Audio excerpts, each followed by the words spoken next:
건물에 어떤 업종이 들어오냐에 따라 건물의 가치, 안전성, 향후 분쟁 가능성까지 모두 달라질 수 있다는 사실 알고 계셨나요? 오늘은 건물에 입주하며 문제가 생기는 업종 3가지에 대해 말씀드리면서 받지 말아야 할 이유, 그리고 받아야만 한다면 어떤 조건을 걸어야 하는지에 대해 알려드리겠습니다. 첫 번째, 기름이 많이 쓰이는 음식점입니다. 중국집, 곱창구이집, 파스타 가게 등이 이에 해당될 텐데요. 이런 업종이 건물에 들어오면 필연적으로 발생하는 문제가 있습니다. 바로 배관 문제죠. 기름을 다량으로 사용하는 음식점에서는 설거지나 조리 과정에서 기름 찌꺼기가 필연적으로 많이 나올 수밖에 없는데요. 그 기름 찌꺼기들이 그대로 공용 배관을 타고 하수에 흘러 들어가게 됩니다. 이게 시간이 지나면 어떻게 될까요? 계속 흐르다가 조금씩 배관에 들러붙다가 어느 순간 배관 전체를 막아버리게 됩니다. 이렇게 되면 최악의 경우 건물 전체 배관을 교체해야 하는 상황이 벌어지기도 합니다. 전체 배관 공사 비용은 적게는 수천만 원에서 크게는 억대까지도 발생하니 건물주 입장에서는 속이 상할 수밖에 없죠. 실제로 지하 음식점에서 나온 기름 섞인 오수가 공용 배관 하단을 막는 사례는 흔하게 볼 수 있는데요. 이로 인해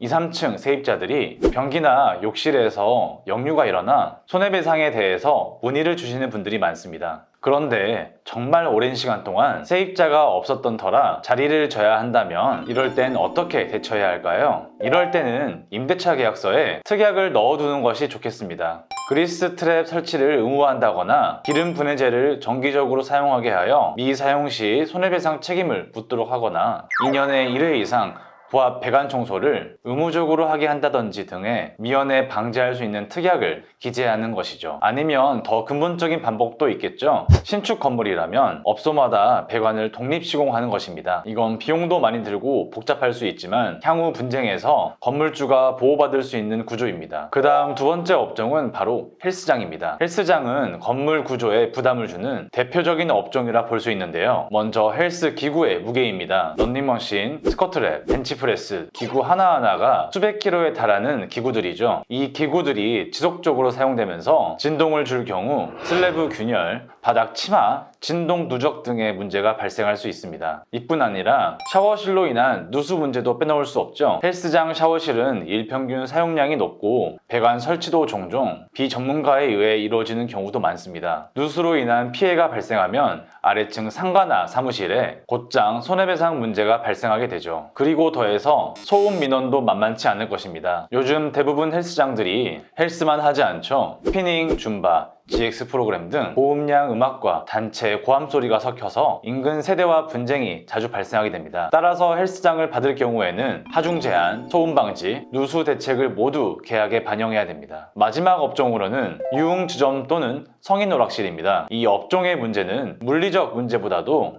건물 이미지와 자산 가치의 하락에 영향을 줍니다. 예를 들어 볼게요. A 건물은 2층에 병원, 3층에 요가학원, 4층에 스터디 카페가 입점해 있습니다. 전체적으로 차분하고 깔끔한 이미지의 건물이에요. 그런데 1층에 가요주점 또는 성인 오락실이 들어왔다. 이렇게 되면 해당 건물의 톤 앤 매너가 완전히 깨지게 되고 그 순간 건물의 브랜드가 무너지게 됩니다. 이런 경우 입주했던 병원이나 카페들이 브랜드 이미지 손상을 이유로 계약을 해지하거나 이탈하기도 합니다. 결국 공실률 증가, 임대료 하락, 건물 매각과 하락으로 이어지게 되죠. 특히 중장기적으로 건물을 매각할 계획이 있으시다면 해당 업종이 큰 감점 요소가 될 수 있습니다. 이런 업종은 원천적으로 받지 않는 것이 가장 안전하지만 굳이 받는다면 간판이나 외부 조명 등 외관 규제를 철저히 명시한다거나 타 업종과의 혼합 배치를 지향한다든지 등의 사항들을 고려하셔야 합니다. 오늘 말씀드린 업종 장단점을 신중히 고려하셔서 건물주분들도 임차인분들도 서로 웃으면서 윈윈할 수 있는 사이가 되실 수 있기를 진심으로 바라겠습니다. 오늘 영상이 도움되셨다면 좋아요, 구독, 알림 설정 부탁드리고요. 다음에도 유익한 영상으로 찾아뵙겠습니다. 감사합니다.